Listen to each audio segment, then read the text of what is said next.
We don't try to say things like the list that Brother Darrell had to try to tear people down and stuff. And he had stumbled upon that. I guess trying to look, and it was very interesting to see. And some of that spoke true, and we see it all the time. And looking at it in a sense of saying, is that they trying to tell me? Is it trying to make me feel bad? No. Some of it hit me. And that's what we wanted to do, to hit you, to maybe open your eyes a little bit. Which one of those do you fall into? Do you pray? Then do you pray enough? Take responsibility or roles in church? Or are you one of the ones that just come in, take your seat, and leave? So what does church mean to you? Now we know, and I say it a lot of times, that according to the world and a lot of people in the world, the church is just a side thing to do. A country club style, a country club style of membership, a social gathering type thing. That's all it is. And it's over the years put to where that's the older thing to do when you get older, after you lived your life and you've done this or that. But it's not. So what is the church to you? And these are just questions that you don't have to answer us, just things that, where do you stand on this? And what does it mean for you? For a long time, I struggled to find my place in church. Now I'm going to tell myself just a couple of things. That I was real young in a church that was stereotyped to be for the older. And I would sit a lot of times in the seat and look around, and the closest one to my age was more than double my age at the time. And you talk about the devil having a field day, he would say, look at you. What are you doing here? What are you doing? But I stayed. And I come to church, and I come to church, and come to church, and I found myself in one part of my life to where I fell in the category of the ones that you see on Christmas and Easter. Does anybody know those types? Those are the times you're supposed to come to church, right? Don't you come during communion, Christmas, Easter, So is that all it is? We want people to realize that there's more to it. It's not that here's your life, then we're going to tack on church. That's not how it works. If it's how you feel that it works, then maybe that's why things are not so good in your life. Maybe that's why you're just not satisfied and you're just having issues all the time. And I'm not saying it's going to be a bed of roses either. I'm just saying if you feel like you're going to live life and then all of a sudden church, well, that's there, but that's not necessarily my life. You need to switch them around. Because it needs to be that church is my life. Realize what has happened. You were destined for hell because of sin. And because of Jesus Christ, what He did on Calvary for paying the price, born in you again, destined you for heaven's land, He has given you life. So church, this is the place that we worship, right? This is the building we worship in, but we are the church. So in other words, church is your life. Amen. We're called to a job. Church is our life. When I go to work every day. I get up and I go and I build houses and I own a couple other businesses and I kind of do those things. But you know what? You know what's on my mind when I get up in the mornings? Yeah, the Lord.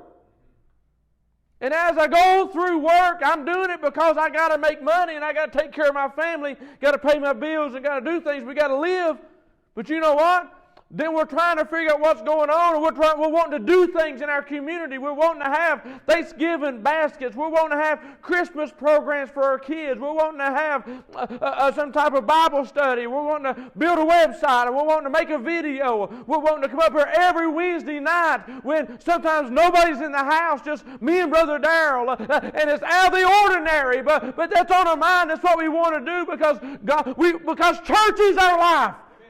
Because we have a concern for people and we want them to hear about Jesus Christ. We want them to go to heaven. Is that not what we want? We want people to go to heaven. We don't do this because we're making money. Some people like that. Some people want to make the money. How much you getting paid, Brother Darrell? I'm going to ask Brother Jimmy and Brother Gary what they getting paid. I'm not making anything monetary, but I've got a good living right here. You know why?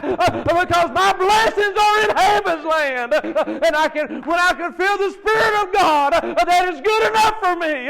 And guess what? I was destined for hell, like I said, but now I'm destined for heaven's land. And that's all I need.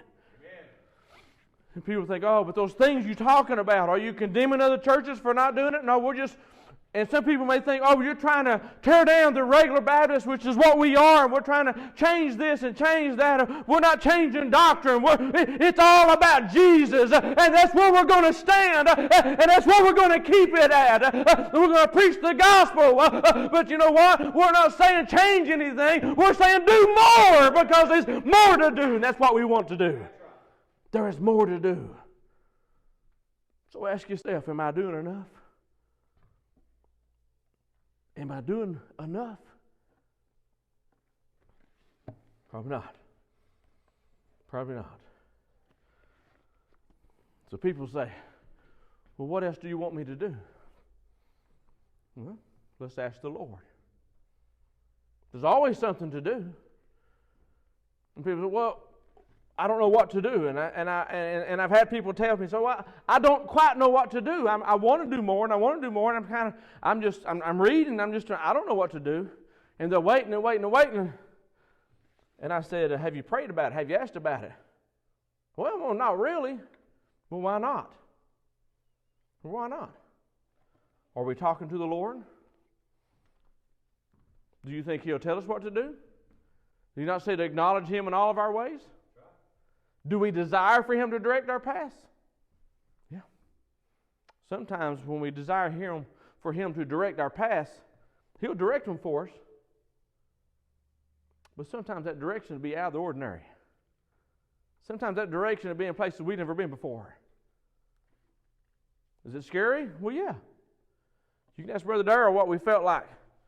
First time we got up here and we did this on Facebook Live, we'd never done that before. I never stood... it's hard enough to stand with a crowd of people. And then we get up to stand with nobody here. And I looked at him, and I didn't want to ask him how he felt about standing with nobody here. And he probably didn't want to ask me because we didn't quite know what to think about it.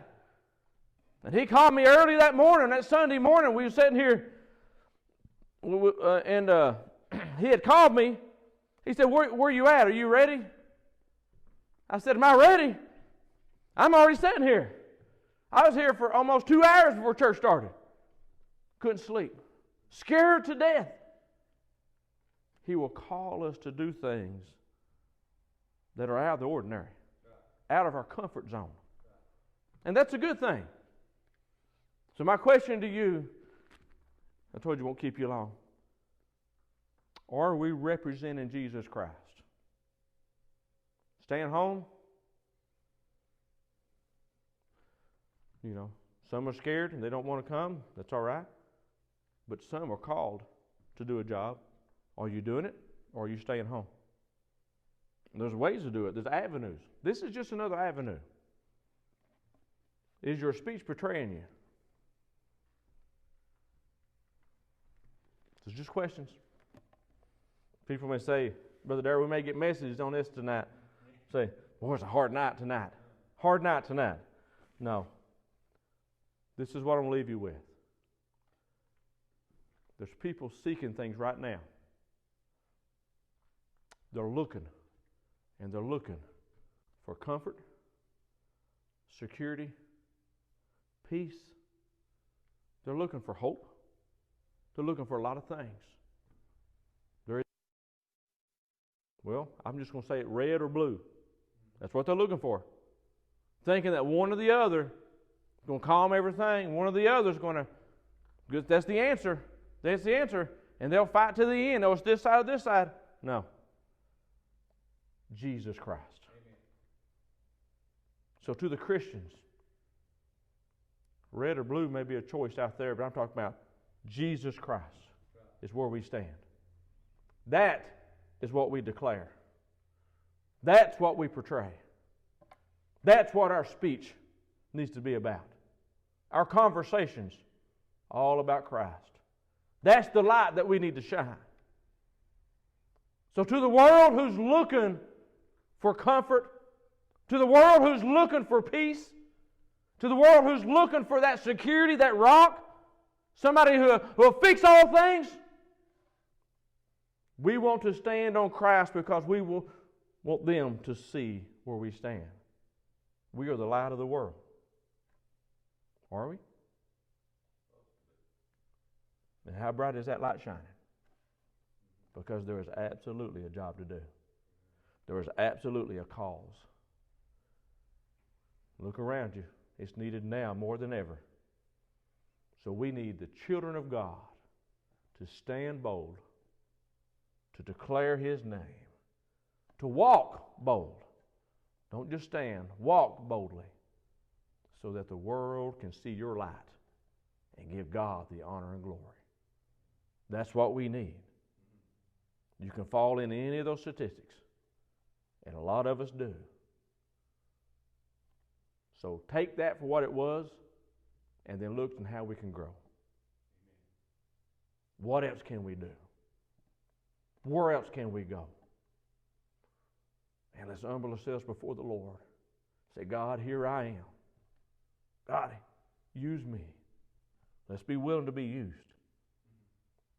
And like I say all the time, let's go to battle.